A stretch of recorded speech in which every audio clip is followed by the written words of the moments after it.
October 1945, Lubang Island, Philippines. In the dense, humid jungle, a lone figure moves silently through the undergrowth. Hiroo Onoda, a young Japanese soldier, had not seen another human for months. Or had he? For Hiroo, the war was still raging. The radio broadcasts in the distance were lies. Leaflets dropped from airplanes.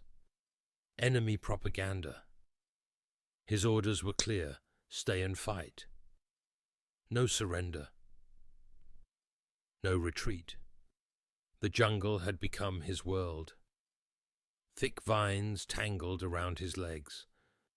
Sunlight barely pierced the canopy. Every rustle of leaves could be an ambush.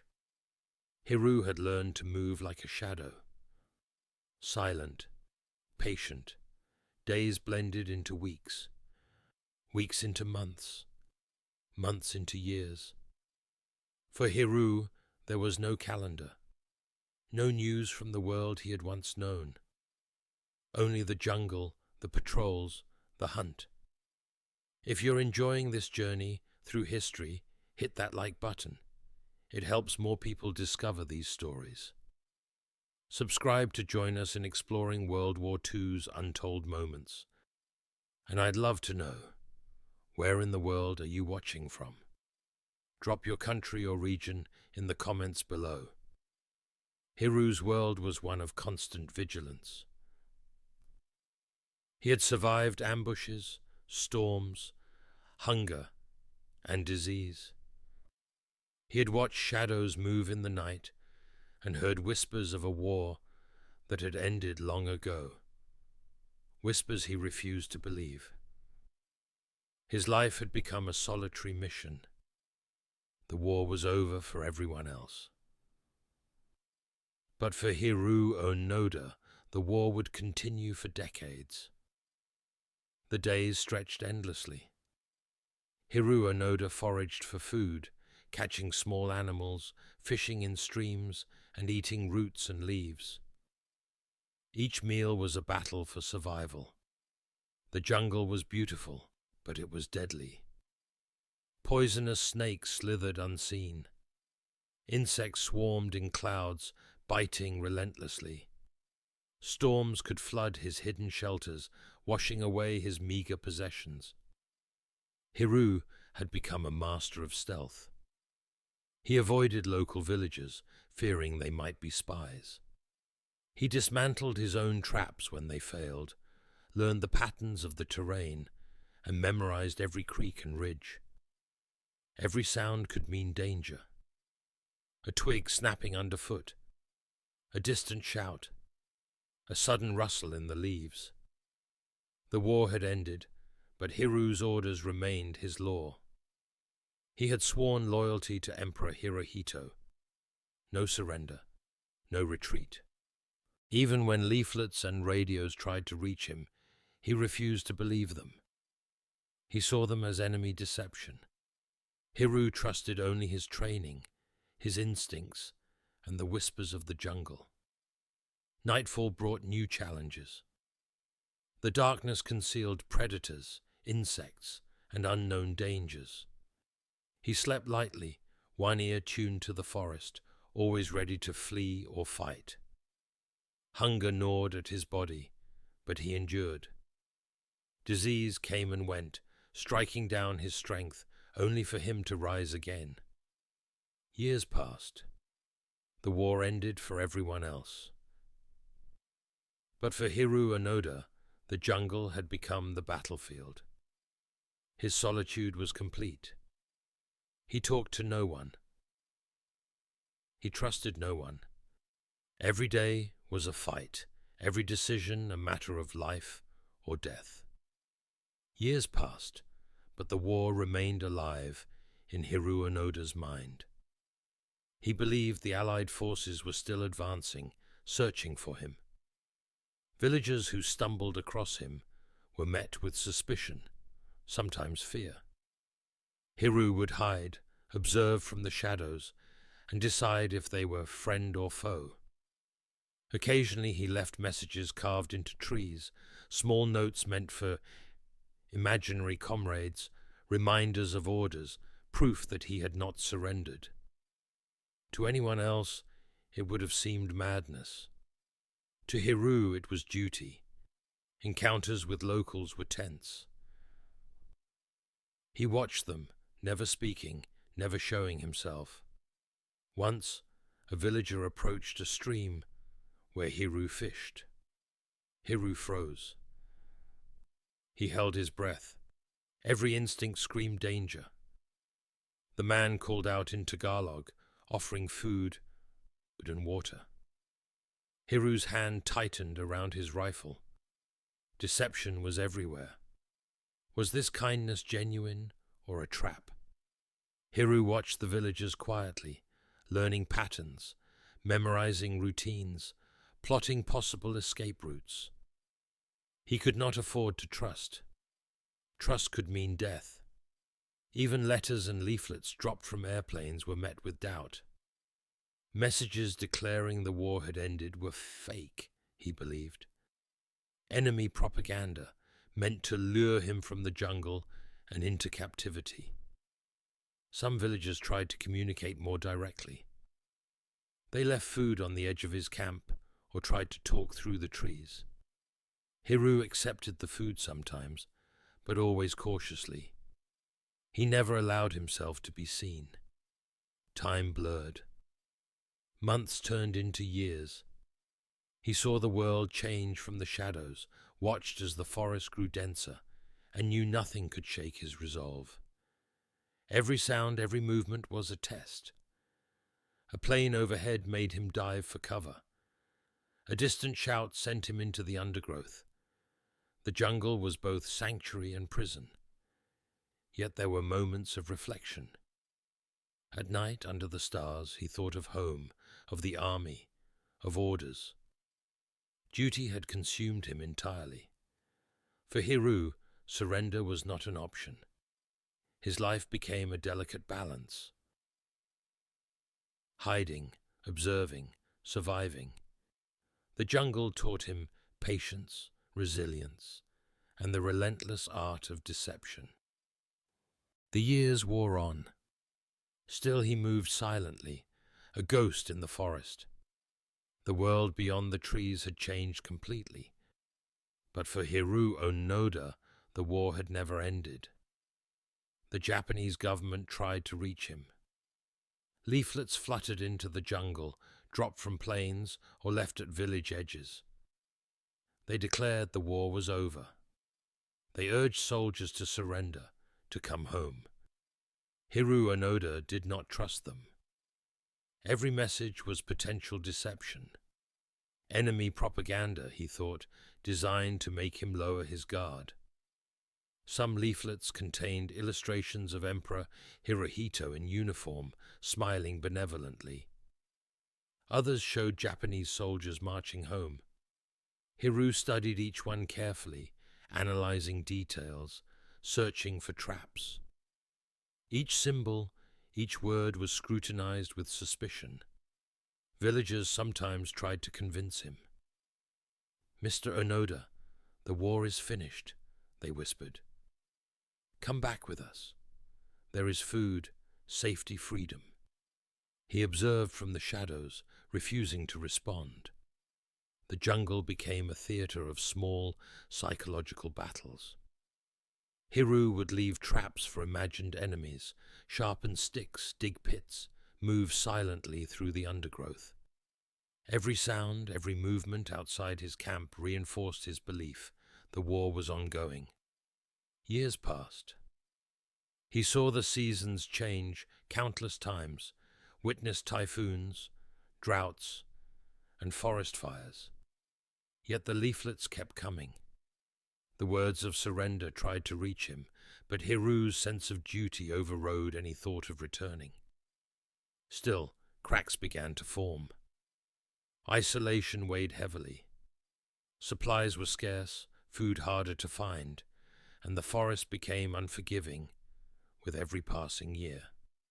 He began questioning some of his assumptions. Perhaps the war was over. Perhaps he had been alone too long. But Hiroo could not allow himself to surrender without direct orders. He remembered every command, every lesson drilled into him at the academy. The chain of command was absolute. No one could release him but his superior officer. And so he waited. Decades passed. The world outside the jungle moved on, but Hiroo remained vigilant, surviving, deceiving, and clinging to duty. His isolation became legend among locals. They spoke of a soldier who refused to surrender, a ghost who haunted the forest edges. Some left food, some ran at the first sign of his figure. All learned to respect the unseen warrior in the jungle. Hiroo Onoda's commitment to orders and his refusal to believe the war had ended would endure for decades. Even as the world changed, even as the Japanese government and villagers pleaded with him, his sense of duty remained unbroken. It was 1974, more than 28 years after the war had ended. A young student, Norio Suzuki, entered the Philippine jungle, searching for the soldier who wouldn't surrender. He had heard stories of Hiroo Onoda, the ghost of Lubang Island, a man who still believed the war was ongoing. Suzuki wandered through the dense forest, calling out, "Onoda, Onoda-san." For days there was no answer. Then, deep in a clearing, a figure appeared. Hiroo Onoda, armed, vigilant, his uniform worn and tattered. He stared at Suzuki with suspicion, hand resting on his rifle. "I am searching for a superior officer," Onoda said quietly, almost to himself. Suzuki realized the enormity of the task. He could not convince the soldier that the war was over. Not with leaflets, not with pleas.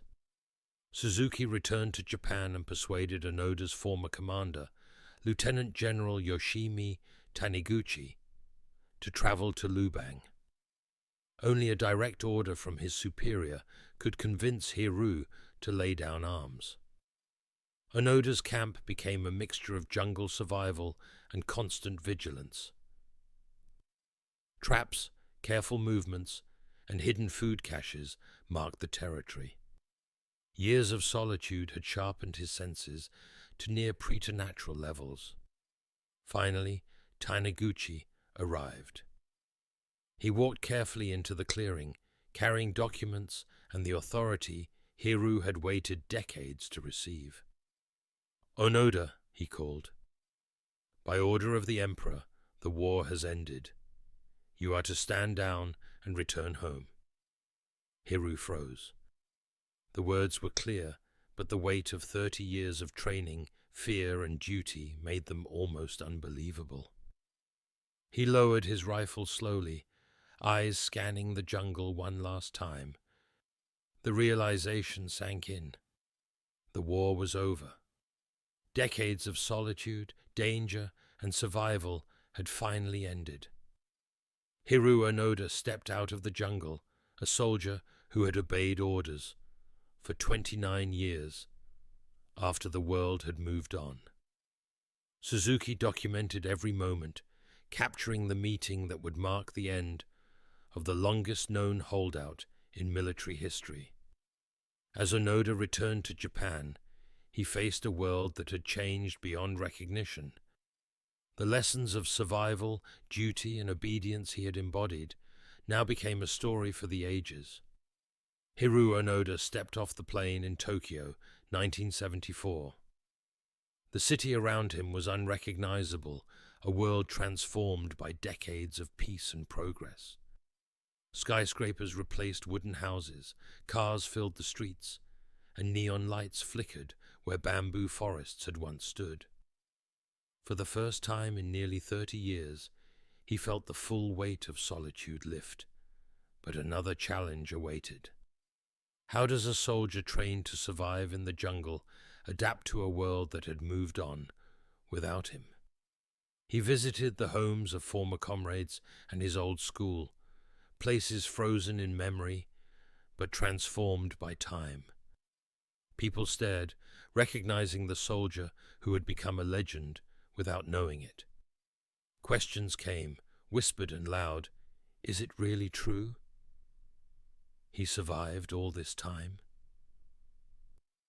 Onoda sought work, trying to find a purpose in a society that had no role for a man trained for war, but unpracticed in peace. He tried farming, learning modern techniques, but the jungle instincts that had saved him for decades did not translate easily. He spoke little, preferring solitude, reflecting on the years spent in vigilance and obedience. Journalists followed him, documenting the story that the world had long thought was legend. He recounted the years of isolation, the skirmishes with local authorities, who didn't know the war had ended, and the letters he ignored, believing them enemy propaganda. Some in Japan questioned his actions, others admired his discipline and loyalty. Onoda himself did not celebrate or lament, he simply moved forward, finding small ways to reconnect with the rhythms of civilian life. He attended reunions with surviving comrades, sharing memories of training, survival tactics, and the strict obedience that had defined his youth. For Onoda, the adjustment was not just physical, but psychological. Years of expecting ambushes, rationing every resource, and living with constant fear had reshaped his mind. Now faced with abundance and peace, he had to learn trust, patience, and the meaning of freedom. He wrote memoirs, spoke publicly about duty and the human spirit, and occasionally lectured young soldiers about perseverance, vigilance, and integrity. Yet he never glorified war. He spoke instead about responsibility, the weight of orders, and the importance of understanding history. Through the decades that followed, Onoda became a symbol, a living testament to the extremes of human endurance and the complexity of obedience. He showed the world that survival is not just physical, but mental, and that reintegration into society after isolation requires courage of a different kind. Hiroo Onoda eventually left Japan, traveling abroad to lecture and share his story. He visited schools, military academies, and historical societies, speaking quietly but with conviction about duty, perseverance, and the consequences of blind obedience. His story drew curiosity, admiration, and sometimes criticism. People marveled at the idea that a man could survive for nearly 30 years in the jungle, sustained by discipline and belief in his orders. Yet others questioned the cost, the years lost to isolation, the conflicts with local authorities, and the lingering shadows of war in his mind. In his later years, Onoda returned to the Philippines, to the island of Lubang, where he had spent decades hiding. He met with the families of those he had unintentionally harmed during his decades of skirmishes, offering apologies and reconciliation. The encounters were emotional, a meeting of past and present, showing the human capacity for acknowledgement and forgiveness, even after extraordinary circumstances. Onoda took up farming in Brazil, embracing a quieter life surrounded by nature, yet one very different from the jungles of Lubang. He cultivated crops, raised cattle, and shared his knowledge with local communities, applying discipline and patience in ways that nurtured rather than destroyed. Throughout his life, he reflected on the war and his unique experience. He recognized the paradox of his loyalty, a trait that had sustained him, yet also kept him imprisoned in time, out of step with the world that had moved on. He described his years in the jungle not with pride for combat, but with respect for endurance, survival, and human resilience. Onoda's story became a symbol in Japan and abroad. Books were written, documentaries filmed, and journalists chronicled the life of the soldier who had carried a war in his heart long after it ended. Yet through all the attention, he remained humble, often emphasizing the lessons of obedience, caution, and the moral responsibilities that come with following orders. He lived until 2014, passing away at the age of 91. His life was a bridge between history and humanity, a reminder of how deeply war imprints itself on individuals and the extraordinary lengths some go to uphold a promise. Onoda's legacy is not simply that of a soldier who survived. It is the story of resilience, adaptation, and the enduring human spirit. He showed the world that even after decades of isolation, after living in fear and obedience, one could find a path back to society, forgiveness, and purpose. Hiroo Onoda's story is more than a tale of survival. It is a reflection on duty, loyalty, and the human capacity to endure against unimaginable odds.